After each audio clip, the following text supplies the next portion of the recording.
Atos capítulo 12, versos de 1 a 12. Herodes manda matar Tiago, Pedro é libertado da prisão. Diz assim a palavra: naquela mesma ocasião, o rei Herodes decidiu maltratar alguns da igreja e matou ao fio da espada Tiago, irmão de João. Vendo que isso agradava os judeus, prosseguiu mandando prender também a Pedro. E aqueles eram os dias dos pães sem fermento, ou seja, pães asmos. Tendo-o detido, colocou na prisão, entregando-o a 4 grupos de 4 soldados, cada um para o guardarem. E pretendia apresentá-lo ao povo depois da Páscoa. Pedro estava na prisão, mas a igreja orava a Deus com insistência em seu favor. Quando Herodes estava para apresentá-lo, naquela mesma noite, Pedro estava dormindo entre 2 soldados, algemado com 2 correntes, e as sentinelas guardavam a prisão diante da porta. De repente veio um anjo do Senhor, e a luz resplandeceu na prisão. Ele tocou o lado de Pedro e o despertou, dizendo: levanta-te depressa. E as algemas caíram dos seus pulsos. E o anjo ainda lhe disse: coloca as tuas roupas e calça sandálias. E ele assim fez. E disse-lhe mais: põe a tua capa e segue-me. Ao sair, Pedro seguiu sem compreender o que estava acontecendo. Por meio do anjo era real, pois pensava tratar-se de uma visão. Depois de passar pela primeira e segunda sentinelas, chegaram à porta de ferro que dá para a cidade, que se abriu sozinha para eles. E saindo, desceram uma rua, e logo o anjo se afastou dele. Então, caindo em si, Pedro disse: agora sei que de fato o Senhor enviou o seu anjo e me livrou da mão de Herodes e de toda a expectativa do povo judeu. Depois de refletir nessas coisas, dirigiu-se à casa de Maria, mãe de João, também chamado Marcos, onde muitas pessoas estavam reunidas e oravam. Vamos orar. Pai querido, é o teu livro que está aberto. Pai querido, é o teu rebanho que está aqui para ouvir a tua palavra. Por isso, Pai, usa-me como instrumento nas tuas mãos. Pai, que haja em meu coração, na minha mente, a direção exclusiva do teu Espírito Santo, para que a tua palavra seja exposta com fidelidade e venha de acordo com as nossas necessidades. Pai, abençoa aqueles tantos que estão acompanhando de longe, pela internet, ó Pai, que a tua graça alcance cada ovelha tua nesta manhã, cada pessoa que está participando conosco desse trabalho. Pai, a nossa oração com gratidão e também com submissão à vontade do Senhor, em o nome do Senhor Jesus. Amém. A cidade de Jerusalém estava agitada.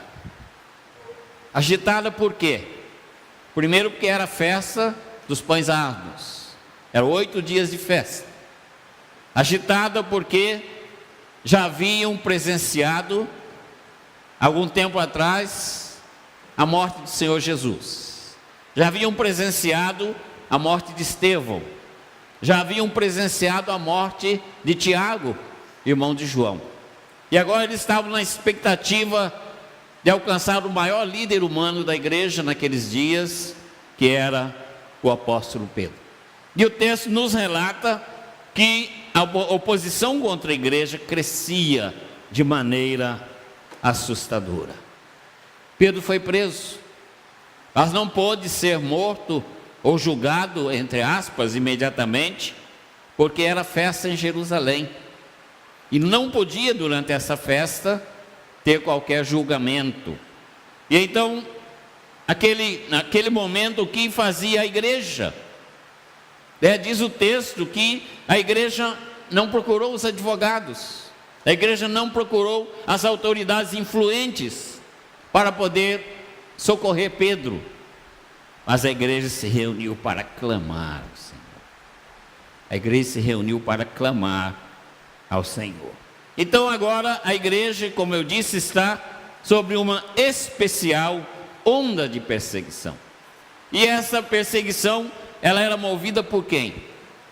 por Herodes Agripa, que era o atual governador, que influenciado pelos próprios judeus, né?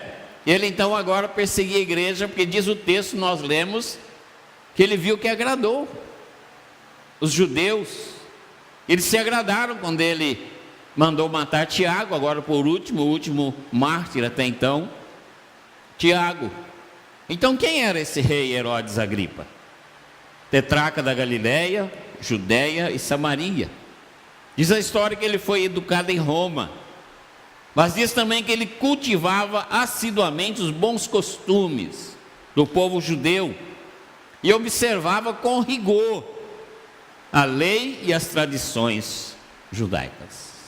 Por isso, queridos, a gente percebe essa perseguição envolvendo assim a popularidade dele. Ele queria ser apreciado pelo povo e ele queria obter favores daquele povo. E por isso então ele viu que atacar a igreja cristã, que atacar os líderes da igreja cristã, agradava ao povo. Como eu disse, Pedro foi preso e seria então executado, julgado e executado assim que terminasse a festa. E com isso Herodes esperava apaziguar os judeus. Então, pelo relato do texto, Pedro ficou preso pelo menos 8 dias ali a mando do rei Herodes. Versículo de 1 a 4 diz o seguinte, irmãos, para vocês poderem captar bem. Por aquele tempo mandou o rei Herodes prender alguns da igreja para os maltratar, fazendo passar ao fio da espada Tiago, irmão de João. Vendo ser isso agradável aos judeus, prosseguiu prendendo também a Pedro. E eram os dias dos pães asmos. Tendo feito prender, lançou-o no cárcere, entregando-o a 4 escoltas de 4 soldados cada uma, para o guardarem, tencionando apresentá-lo ao povo depois da Páscoa. A situação de Pedro, queridos, era uma situação dificílima, podemos assim dizer. Ele estava condenado, porque, como eu disse, esse julgamento seria um julgamento entre aspas, como foi o de Estevão, como foi o de Jesus, como foi do próprio Tiago. E ele seria morto, fatalmente ele seria morto. E ele estava então com segurança máxima. Ele estava guardado por 16 soldados, 4 grupos de 4. E Pedro ficava sentado, preso a um tronco, e preso também com as mãos e os pés a um soldado de cada lado. Então podemos dizer que era segurança máxima. O que podia fazer Pedro? Humanamente falando, nada. Pedro não podia fazer nada. E é isso que eu quero trazer para os irmãos nesta manhã, o tema, o que fazer quando não há mais qualquer possibilidade? Como agir quando não há mais qualquer possibilidade? Pedro estava totalmente impossibilitado de fazer qualquer coisa. Quantas vezes, queridos, nós nos sentimos assim, sem condições de fazer nada, achando que muitas vezes chegamos ao final da nossa caminhada, impossibilitados, acorrentados. Pedro estava acorrentado com as mãos e os pés, não só ao tronco, mas também aos guardas que estavam ali do seu lado. Uma situação de suprema impotência. Quantas vezes, queridos, estamos assim também? Nós chegamos a um ponto que a gente não sabe o que fazer. Nós estávamos viajando certa noite, no ano de 1978, retornando de um campo missionário no norte de Goiás. Nós abrimos um trabalho numa cidade vizinha, e todo sábado à noite eu ia com minha esposa e minha filha mais velha, para dar assistência a um grupo de irmãos que se mudaram para ali, e ali nós começamos um trabalho. Ali nós fundamos uma igreja, plantamos uma igreja. E num sábado à noite, durante o trabalho, choveu muito. E era estrada de terra, mais ou menos 30 quilômetros. Então, aconselhado por um dos nossos irmãos da igreja, o irmão Geraldo, nós voltamos por um outro caminho que eu não conhecia. Ele falou: pastor, é muito melhor esse outro caminho, a estrada cascalhada, naquela época não tinha asfalto, e vai ser muito melhor para o senhor, para a dona Celi e para a sua filhinha. Então, nós pegamos o carro, um Fuscão 1500, aqueles carros bons, né, que subia até na árvore, né? Era um carro bom na época. E nós começamos a voltar. E de repente tinha um desvio e eu não percebi. Por não conhecer a estrada, eu não percebi. E eu passei direto, eu fui direto por meio da lama. E o carro então plantou o fundo dele na lama e não tinha jeito. E o único meio do Fusca agarrar é agarrar o fundo dele. É porque se não agarrar o fundo, uma roda só, ele ainda sai. E aí eu falei com a esposa: e agora? O que nós vamos fazer? Tem jeito, vamos passar a noite aqui, amanhã cedo a gente busca socorro. A gente estava mais ou menos a uns 5 quilômetros da cidade. Eu falei para a gente voltar para lá, carregando a nossa filhinha, já quase 10 da noite, é muito difícil. Então eu falei: vamos orar e vamos esperar, vamos ficar aqui amanhã de manhã, a gente vai ver o que fazer, né? Então a gente orou pedindo ao Senhor a direção dele, a gente não tinha o que fazer, a gente orou pedindo a direção dele. E de repente nós vimos um farol muito forte vindo, era o ônibus, aquele era o horário do ônibus, o último ônibus que tinha entre as duas cidades, cidade de Itapaci e Nova Glória. Aí eu voltei um pouquinho, dei sinal, o motorista parou, falei: por favor, deixe descer aí alguns rapazes, para ajudar a tirar meu carro. Eu não percebi o desvio, entrei na estrada principal e o carro agarrou. E os homens até já tinham levantado, esse pessoal da roça é muito solícito, né? Levantou aquele monte de pessoa, o motorista falou: não, infelizmente eu não posso deixar. Eu estou com horário para cumprir, se eu deixar esses homens descerem, vai atrasar o ônibus, vai dar problema. Ele falou: eu te levo, você e sua esposa, até de graça. Eu falei: não, o problema não é levar de graça, o problema é tirar meu carro. Ele falou: eu não posso te atender então. Pegou o ônibus e foi embora. E nós voltamos para o carro. O ônibus acho que rodou mais ou menos uns 100 metros e parou. A minha esposa falou: lá, o motorista ficou com pena da gente, né? E ele parou o ônibus para o pessoal vir ajudar a gente. Chegou lá aquele monte de homem, tiraram o carro assim no braço mesmo, né? Levantaram o carro e colocaram lá atrás. Aí eu falei: mas que coisa boa, o motorista mudou de ideia, né? Eles falaram: não, o ônibus quebrou. O ônibus quebrou. O motorista lá de baixo consertando o ônibus. Aí eu saí com muito jeitinho, parei, entrei debaixo do ônibus dele estava, falei: o senhor está precisando de ajuda? Ele falou: não, já estou terminando, nós já vamos embora. Falei: então tá, muito obrigado, boa viagem. E nós conseguimos chegar em casa. Irmãos, tem momentos na vida em que a gente fica assim, sem saber o que fazer, sem qualquer possibilidade. Então essa era a situação de Pedro, com os pés e as mãos amarradas, preso e vigiado por 4 escoltas de 4 soldados, ou seja, 16 soldados. Não havia nada o que fazer, tudo já estava preparado para a morte de Pedro.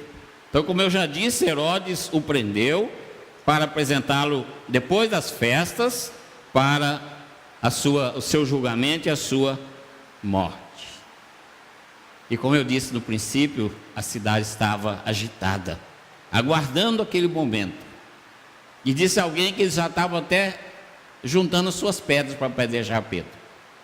Cada um já tinha feito seu montinho de pedra para poder apedrejar Pedro quando ele fosse apresentado. Então, queridos, embora fosse plano de Herodes, embora fosse o desejo da multidão, a morte de Pedro, nós sabemos que Deus não tinha esse plano. Deus não tinha esse plano. E quando Deus entra em ação com sua mão poderosa, Ele nos livra de todo mal. Quero que você saia com essa frase na sua mente nesta manhã. Quando Deus age com a sua mão poderosa, Ele nos livra de todo mal. O que podemos fazer quando não há mais saída? A primeira coisa que a gente afirma é que você deve ter convicção. Por que ter convicção? Porque Deus está me guardando. Veja o versículo 5, diz assim: Pedro, pois, estava guardado no cárcere. Que coisa maravilhosa. Mas pastor, estava preso, guardado. Pedro estava guardado no cárcere.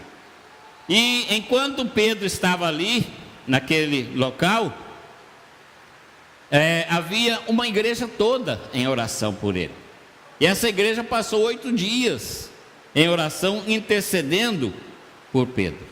Então vejam alguma coisa. Herodes achava que estava fazendo a sua vontade. Eu vou matar a Pedro e vou agradar a multidão. Os soldados pensavam que ninguém os venceria. Nós somos uma guarda muito bem treinada, muito bem preparada. A multidão esperava o amanhecer para apedrejar Pedro. Mas Deus usou tudo aquilo para guardar e preservar o seu servo com toda a segurança. Se Pedro fosse para casa, a multidão podia ir para lá, entrar na casa dele, apanhar Pedro e Pedro ser linchado. Se Pedro estivesse na igreja com os irmãos orando, a multidão ia para lá também, e talvez muitos outros iriam morrer naquele dia. Mas onde estava Pedro? Pedro estava sendo guardado. Diz o texto que Pedro estava guardado no cárcere. Irmãos, nós podemos ter certeza absoluta que Deus usa quem Ele quer para nos abençoar. Portanto, se você estiver diante de uma situação que você não sabe como agir, lembre-se que Deus está aguardando você. E Ele usa quem Ele quiser para te guardar. Ele usa quem Ele quiser. E quando nós pensamos que tudo está errado, Deus está agindo. E Paulo, com muita propriedade, ele escreve aos Romanos dizendo que sabemos que todas as coisas cooperam para o bem daqueles que amam a Deus, daqueles que são chamados segundo o seu propósito. Então, se você está numa situação assim, não sabe o que fazer, lembre-se que Deus está te guardando. Deus está usando até ímpios para poder cuidar da sua vida. Segundo lugar, como agir quando não há mais saída? Versículo 5, a segunda parte diz: mas havia oração incessante a Deus por parte da igreja a favor dele. Como eu já disse, já estava completando 8 dias de oração. A igreja estava orando incessantemente. E há um diferencial nesse texto, irmãos, que diz: mas havia oração na igreja. Tem um mas aí que é muito importante, e esse mas envolve algo que faz diferença, que é a oração. Ontem nós vimos testemunho do irmão aqui, muito rápido, sobre algo que ela estava esperando e teve a solução. Na nossa reunião ontem de manhã aqui, às 7 da manhã, essa irmã deu testemunho. Eu quero agradecer porque Deus respondeu a minha oração, a nossa oração, a oração da igreja, e o meu problema foi resolvido. Então, esse mas, mas havia oração incessante. Essa palavra incessante é a mesma palavra usada quando fala sobre a intensidade da oração do Senhor Jesus lá no Getsemane. Diz que o Senhor Jesus orava, diz assim, estando em agonia, orava intensamente. É a mesma palavra, o mesmo verbo grego usado. E ele aparece também na carta de Pedro, 1 Pedro 4,8, quando Pedro diz assim: acima de tudo, porém, tende amor intenso uns para com os outros, que o amor cobre multidão de pecados. E trazendo essa palavra incessante, é uma oração muito ferventemente. É até esquisito, né? Mas é um termo que é usado também no grego, muito ferventemente. Quer dizer, a igreja orava com fervor por seu líder, pela vida de Pedro. Então ali estava esse quadro maravilhoso. Como agir quando não há mais saída? Ore. Ore, porque Deus está te ouvindo. Nunca se esqueça disso. Por mais simples, por mais breve que seja a sua oração, lembre-se que Deus está te ouvindo. Quando não houver mais saída, ore, porque Deus está te ouvindo. E Paulo também, escrevendo aos Tessalonicenses, diz: orai sem cessar. Porque enquanto nós estamos orando, Deus está nos preparando para receber a sua bênção. Enquanto nós oramos, Deus está se preparando e nos preparando também para recebermos a sua bênção. Portanto, esse é o desafio a nós como igreja: orar incessantemente. Orar incessantemente. Terceiro lugar, como agir quando não há mais saída? Diz o texto, versículo 6: quando Herodes estava para apresentá-lo naquela mesma noite, Pedro dormia entre dois soldados, acorrentado com duas cadeias, e sentinelas à porta guardavam o cárcere. Como agir quando não há mais saída? Descanse. O que Pedro fazia? Não ouvi. O que Pedro fazia? Diz o texto que Pedro dormia entre dois soldados. Irmãos, isso é descansar. Descansar no Senhor. Pedro dormia. Ele não estava num colchão, de molas, não estava com um travesseiro macio. Ele estava sentado, muito desconfortável, preso num tronco, preso a dois soldados. Mas diz o texto que Pedro dormia entre os dois soldados. E por isso mais tarde ele pôde compartilhar conosco essa experiência, quando ele, em 1 Pedro 5,7 diz assim: lançando sobre ele toda a vossa ansiedade, porque ele tem cuidado de vós. Pedro dormia. Portanto, não adianta, queridos, muitas vezes a gente apavorar. Não adianta muitas vezes a gente ficar preocupado em excesso. Mas nós podemos descansar como Pedro. Pedro dormia entre dois soldados. Descanse no Senhor. O Salmo também diz: descanse do Senhor e espera nele. Se você está passando por um momento difícil, você não vê saída na sua situação, esse terceiro conselho: descanse no Senhor, que Ele está no controle da sua vida e da sua ansiedade. O Senhor está no controle da sua vida e da sua ansiedade. Quarto lugar, o texto nos ensina como agir quando não há mais saída. Versículo 7, a sua primeira frase diz assim: eis porém que sobreveio um anjo do Senhor. Eis porém que sobreveio um anjo do Senhor. Tenha certeza, querido irmão, que a sua vida está em mãos poderosas. Ali estava Pedro, desconfortável, dormindo, tranquilo, e de repente a ação imediata do Senhor através do seu anjo. Eu desafio a igreja querida a confiar no Senhor, que o Senhor está guardando a sua vida. Eu desafio a igreja a orar incessantemente, que o Senhor está ouvindo as nossas orações. Eu desafio a igreja a descansar no Senhor, que o Senhor está no comando de todas as coisas, principalmente das nossas ansiedades. Eu desafio a igreja a descansar, porque a igreja está nas mãos poderosas do Senhor, nosso Deus Todo-Poderoso. E o Salmo 34:7 diz assim: porque o anjo do Senhor acampa-se ao redor dos que o temem e os livra. Portanto, você está nas mãos do Todo-Poderoso. Fique tranquilo, que você está nas mãos do Todo-Poderoso. E se você é um servo ou uma serva que tem certeza da sua salvação, espero que todos tenham, que você vai herdar a Nova Jerusalém, e você serve ao Senhor, então saiba que os anjos do Senhor estão a te proteger.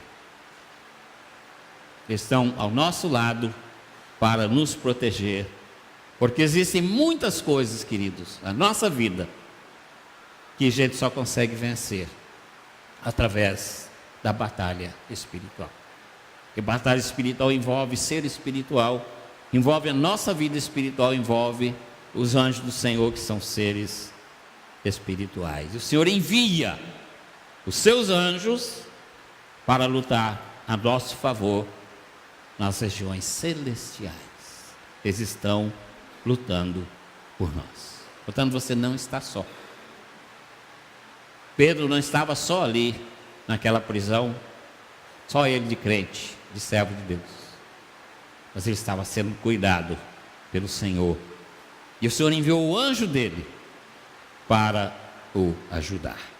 Quinto lugar, como agir quando não há mais saída? Versículo 7 diz assim: eis, porém, que sobreveio um anjo do Senhor, e uma luz iluminou a prisão, e tocando ele o lado de Pedro, o despertou, dizendo: levanta-te depressa. Então as cadeias caíram-lhe das mãos. Então de repente Pedro acorda assustado. É aquela luz ali envolvendo aquela prisão escura, fria, tenebrosa. De repente brilha aquela luz, e de repente então ele vê o anjo do Senhor. Com certeza ele ficou parado, né? Ficou assustado com aquilo tudo, maravilhado, assustado com aquilo tudo, sem fazer nada. E naquele momento então o anjo diz para ele: levanta-se, levante, Pedro, levanta, põe a sua roupa. Por quê? É hora de agir. Não é hora mais de ficar deitado, ficar sentado. Não é hora de ficar extasiado com o que está acontecendo, deslumbrado, mas é hora de agir. Alguém disse, e eu não me lembro quem é que disse isso, mas se você souber, você pode me ajudar depois, que a igreja é como um campo. Muitas igrejas, não é a nossa, tá? Porque a nossa é uma igreja cheia do Espírito Santo. Muitas igrejas são como um campo de futebol. A multidão fica gritando, mas na hora de trabalhar só alguns aparecem e depois são criticados. Então, desperte, levante. Diz o texto da palavra de Deus que o Senhor Jesus, depois de curar alguns paralíticos, ele dizia: toma teu leite e anda. Quer dizer, comece a agir. Depois do grande milagre vem a ação. Eles estavam no templo, na sinagoga, e terminando o trabalho, eles vão para a casa de Pedro. E chegando lá, a sogra de Pedro está enferma, está com a febre muito alta. E os discípulos intercedem por ela. E Jesus vai lá e toca naquela serva de Deus, e ela é curada. E diz o texto que ela logo se levantou e passou a servi-los. O Senhor Deus espera ação de cada um de nós. Nós precisamos trabalhar para o Senhor. Não apenas ficar experimentando as grandes bênçãos do Senhor. Nós precisamos trabalhar para o Senhor, trabalhar na sua obra. Você tem se levantado para servir ao Senhor? Ou tem sido apenas um mero espectador? Levanta, Pedro, e age. Toma tuas roupas, Pedro. É hora de agir. É hora de servir ao Senhor. Sexto lugar, como agir quando não há mais saída? Versículo 7 ainda diz assim: então caíram-lhe as cadeias, caíram-lhe das mãos. Coisa maravilhosa. Como Pedro ia levantar se as cadeias não caíssem? Ele ia arrastar os guardas, ele ia acordar os guardas, os sentinelas. A partir do momento que ele obedeceu, que o anjo mandou ele se levantar, as cadeias caíram, e ele então se levantou, tendo uma experiência de libertação. Uma atitude de fé, essa atitude de Pedro. O anjo mandou, imediatamente ele se levantou. E é preciso, queridos, crer para receber a libertação. Crer é um verbo que designa ação. E essa ação de Pedro é uma ação movida pela fé. Muitas vezes, queridos, a gente é liberto do domínio do pecado, a gente é liberto da escravidão do pecado, mas a gente que ainda traz com a gente algumas coisinhas lá de fora, do velho homem, que nos prendem. Então é necessário experimentar uma libertação completa. E essa libertação vem através de quê? Do conhecimento da verdade. E quem é a verdade? João 8,32 diz assim: e conhecereis a verdade, e a verdade vos libertará. E o verso 36 diz: se pois o Filho vos libertar, verdadeiramente sereis livres.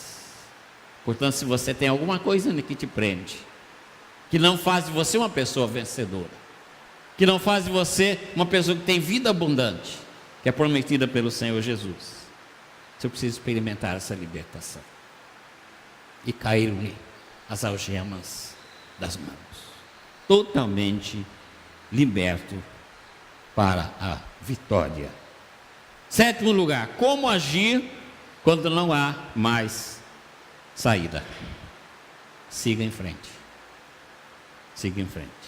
Versos 8, 9 e 10 diz assim: disse-lhe o anjo: cinge-te e calça as sandálias. E ele assim o fez.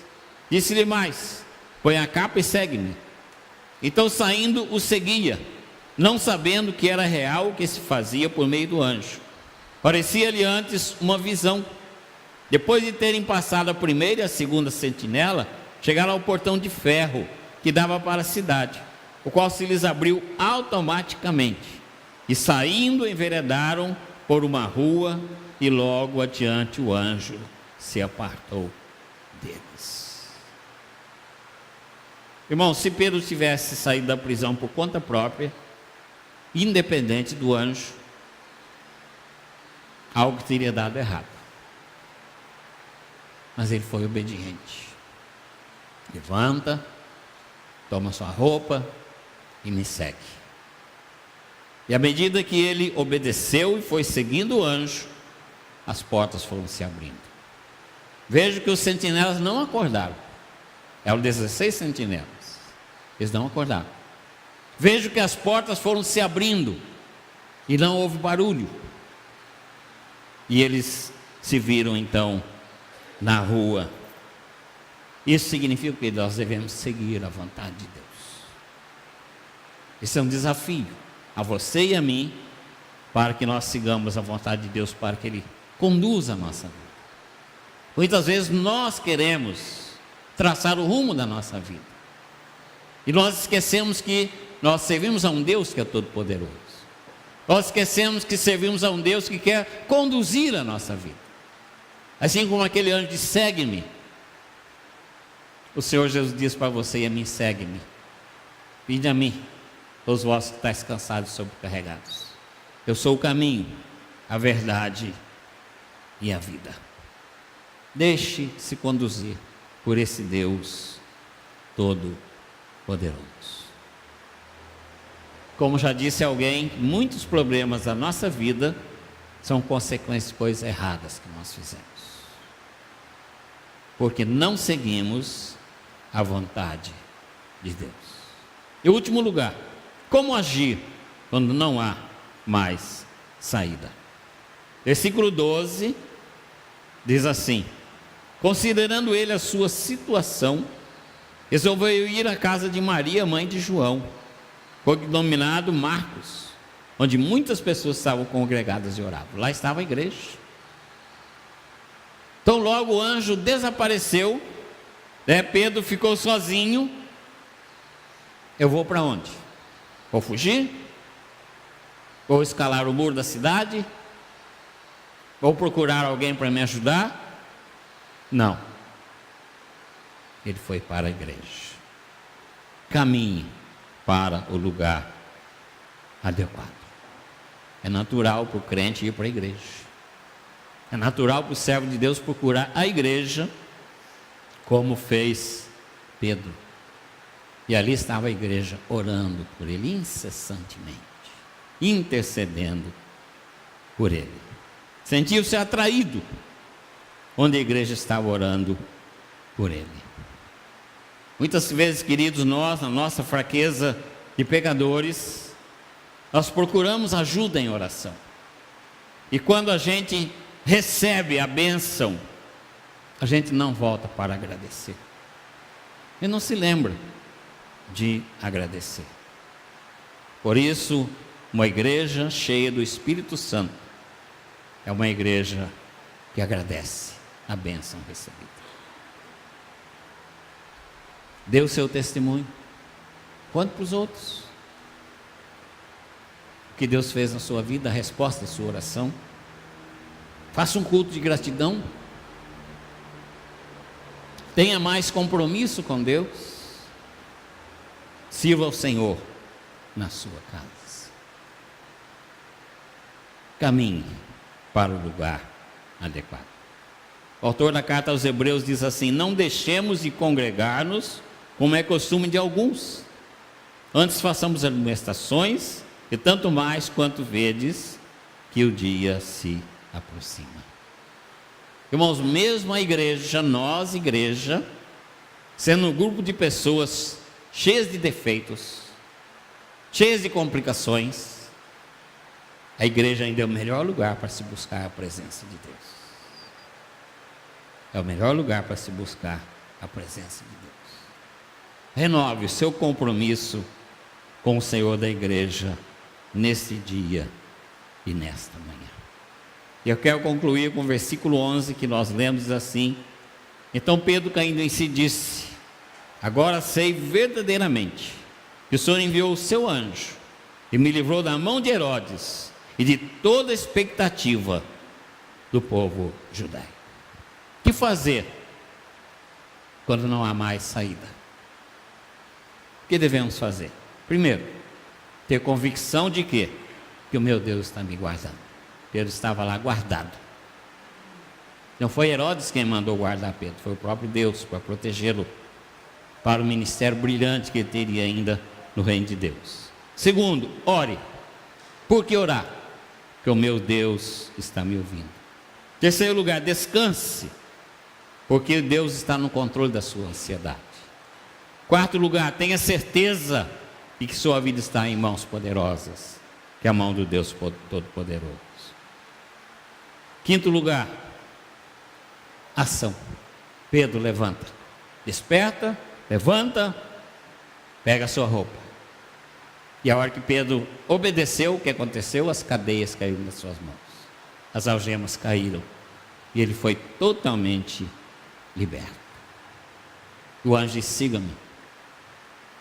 É o caminho de Deus, é a vontade de Deus para a nossa vida, porque Ele vai abrindo todas as portas necessárias. E caminhar para onde? Caminhar para o lugar mais adequado para nós, servos de Deus, que é a sua casa, que é o templo, que é o santuário do Senhor. Isso é o trabalho da nossa vida, querido. Quando não há mais qualquer opção de vida para você, lembre-se desse texto. Lembre-se do que Deus fez na vida de Pedro. E Ele quer fazer na sua vida também. Lançando sobre Ele toda a vossa ansiedade, porque Ele tem cuidado